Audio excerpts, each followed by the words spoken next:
Best fight scenes in Tollywood. అతడు మూవీలో నాయుడు గారితో ఒక ఫైట్ ఉంటది. అది పొలం గురించి ఒక ఫైట్ ఉంటది. ఆ ఫైట్ ఒకటి, క్లైమాక్స్‌లో చర్చిలో ఒక ఫైట్ ఉంటది.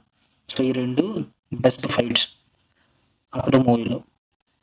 తర్వాత 'ఇద్దరమ్మాయిలతో' మూవీలో interval fight.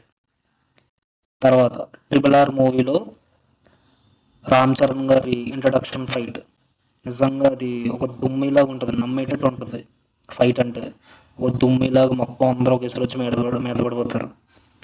So, better experience అది థియేటర్‌లో చూశాను. ఇప్పటికీ గుర్తుంది ఆ ఫీల్. తర్వాత 'మిర్చి' మూవీలో రైన్ ఫైట్. 'సలార్' మూవీలో వాళ్ళ మదర్ అదే శృతి హాసన్‌ని తీసుకెళ్ళిపోతుంటే వాళ్ళ మదర్ పర్మిషన్ ఇస్తారు హీరోకి, దేవాకి. సో, ఆ ఫైట్ 'సలార్' మూవీలో. 'ఛత్రపతిలో' హీరోకి కాట్‌రాజ్‌కి ఫేస్ ఆఫ్. అది బెస్ట్ ఫైట్. 'ఛత్రపతిలో' ఒక పిల్లోడిని కొట్టి పడేసి అక్కడ లైన్ గీసి ఇది ఎవరైనా దాటితే చంపేస్తానని వార్నింగ్ ఇచ్చినప్పుడు హీరో ఫేస్ ఆఫ్ ఇస్తాడు కాట్‌రాజ్‌కి. సో, అది బీచ్‌లో జరుగుద్ది ఆ ఫైట్. అది బెస్ట్ ఫైట్ ఇన్ 'ఛత్రపతి'. తర్వాత 'పోఖ్రీలో' ఇంట్రడక్షన్ ఫైట్ షెడ్‌లో జరుగుతది. 'దూకుడు' interval fight. 'Aravinda Sametha Veeraraghava' first fight. 'Shiva' movie RGV గారు డైరెక్ట్ చేసింది. దాంట్లో చైన్ ఫైట్. ఇప్పటికీ ఆ స్టడీ క్యామ్ మూవ్స్ అవన్నీ చాలా కొత్తగా అనిపించినాయి అప్పుడు చూసినప్పుడు, ఫస్ట్ టైం చూసినోళ్ళకి. 'Khaleja' interval fight. 'Race Gurram' interval fight.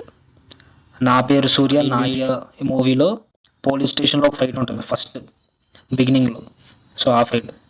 'జల్సా' మూవీలో ఇంటర్వెల్ ఫైట్, మళ్ళీ క్లైమాక్స్ ఫైట్ కూడా బాగుంటుంది. తర్వాత 'ఖుషీలో' కున్ఫు ఫైట్ ఉంటుంది స్వాడ్తో. ఆ ఫైట్ బాగుంటుంది. మళ్ళీ 'బద్రీలో' ఒక షాపింగ్ మాల్లో ఒక ఫైట్ ఉంటుంది. అది కూడా బాగుంటుంది. అండ్ ఇంకొకటి ఏంటంటే లాస్ట్లో ఎలా ఫిల్మ్ మేకింగ్లో కాన్సెప్ట్ ఉంటుంది డీడీఎస్ అని, అంటే డోంట్ డిస్టర్బ్ సరౌండింగ్స్ అని. అంటే ఎవరిని డిస్టర్బ్ చేయకుండా ఒక సీన్ క్రియేట్ చేయడాన్ని డీడీఎస్ అంటారు. సో, ఆ కాన్సెప్ట్ ఏంటంటే ఆ కాన్సెప్ట్ని బేస్ చేసుకొని మనం ఏదైనా చేయొచ్చు. ఒక లవ్ సీన్ క్రియేట్ చేయొచ్చు, ఒక వార్నింగ్ సీన్ క్రియేట్ చేయొచ్చు, ఒక ఫైట్ సీన్ క్రియేట్ చేయొచ్చు. సో, ఆ కాన్సెప్ట్ని యూస్ చేసుకొని 3 ఫైట్ సీన్స్ అయితే ఉన్నాయి టాలీవుడ్లో నాకు తెలిసినంత వరకు. ఆ 3 ఏంటంటే 'బృందావనం' ఒకటి, అంటే సైలెంట్గా కొడతాడు అదొకటి. 'శ్రీమంతుడు' ఒకటి, అంటే హీరోయిన్తో వెడ్డింగ్కి వెళ్తాడు రిసెప్షన్కి, ఆ ఫైట్ ఒకటి. మళ్ళీ డీడీఎస్ కాన్సెప్ట్ యూస్ చేసుకొని మళ్ళీ 'అజ్ఞాతవాసిలో' ఒక ఫైట్ ఉంటుంది 'నకుల ధర్మం' అని. సో, ఆ ఫైట్ ఒకటి. సో, ఇప్పుడు నేను చెప్పిన ఫైట్స్ అన్నీ ఇవే కాకుండా ఇంకా చాలా మంచి మంచి ఫైట్స్ ఉన్నాయి. ఇప్పుడు ఇది బెస్ట్ ఫైట్స్ అని ఎలా చెప్పొచ్చు అంటే రెండు బేసిక్ పాయింట్స్, 2 పాయింట్స్ని యూస్ చేసుకొని చెప్పొచ్చు బేసిక్గా. ఒకటి, ఆ హీరో కొడుతున్నప్పుడు మనం నమ్మగలగాలి. ఇప్పుడు ఒక హీరో 100 మందిని కొడుతున్నాడు అనుకోండి. సో, ఓకే, మనం నమ్మేటట్టు ఉండాలి ఆ హీరో ఫిజిక్ కానీ, లేకపోతే ఆ బాడీ కానీ, అవన్నీ ఆ స్ట్రెంగ్త్ కానీ ఆ బాడీ కానీ మనం నమ్మేటట్టు ఉండాలి. ఆ హీరో ఇంతమందిని కొట్టగలుగుతున్నాడు అంటే అది ఫస్ట్ బేసిక్ పాయింట్. రెండోది ఏంటంటే ఆ ఫైట్కి ముందు వచ్చే సీన్ చాలా ఇంపాక్ట్ ఉండాలి. అంటే ఆడియన్స్కి ఇప్పుడు వీళ్ళని కొట్టాలి అనే ఫీలింగ్ తెప్పించి ఉండాలి. అప్పుడే ఫైట్ వర్కౌట్ అవుద్ది.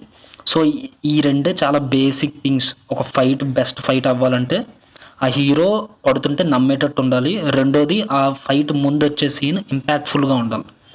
సో, ఇవన్నమాట. అంతే తప్ప ఏదో ప్రసాదానికి వచ్చినట్టు ఒక్కొక్కడు వస్తుంటే కొట్టడం కాదు. ఫస్ట్ ఒకడు వస్తాడు కొడతాడు, రెండోవాడు వస్తాడు కొడతాం, మూడోవాడు వస్తాడు కొడతాం, అలా కాదు.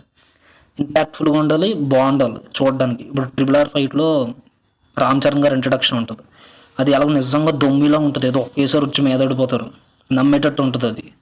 సో, ఈ 2 బేసిక్ పాయింట్స్ని యూజ్ చేసుకుని ఈ లిస్ట్ అయితే తయారు చేయడం జరిగింది. ఇవే కాదు ఇంకా చాలా ఉన్నాయి.